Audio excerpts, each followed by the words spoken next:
Hi, I'm Peter Travers, movie critic for Rolling Stone, here to tell you what's going on this movie weekend. And you know, the big thing, it's just one big thing, and it's the Green Hornet. And you know that poor Seth Rogen, as one of the producers of this movie, as the star of the movie, as the co-writer of the movie with his Superbad partner, Evan Goldberg, has just been hammered on the web.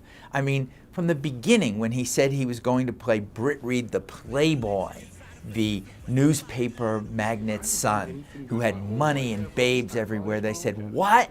Even though if you looked at any tabloid, if you looked at any magazine, you saw that Seth Rogen hired a personal trainer, lost a ton of weight, got in shape. He doesn't have a six-pack, but at least, you know, he was prepared to do this part.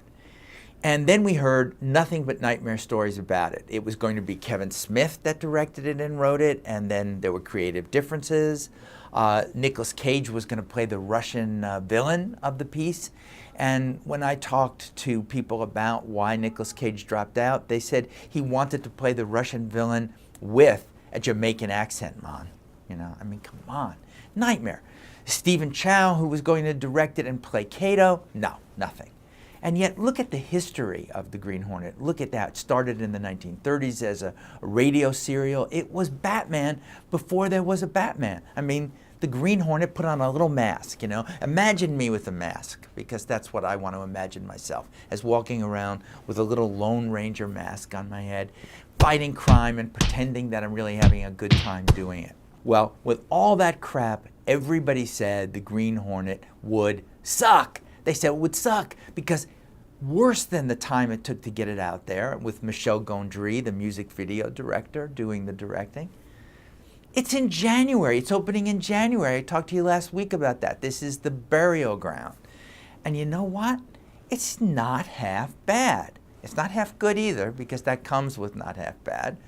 But there's good things in it. Seth Rogen actually works as that. There's an actor named Jay Chow, who's a Taiwanese rock star, who plays Kato. And though he's not Bruce Lee, the way he played it in 1966 on television, he doesn't have that kind of martial arts skill.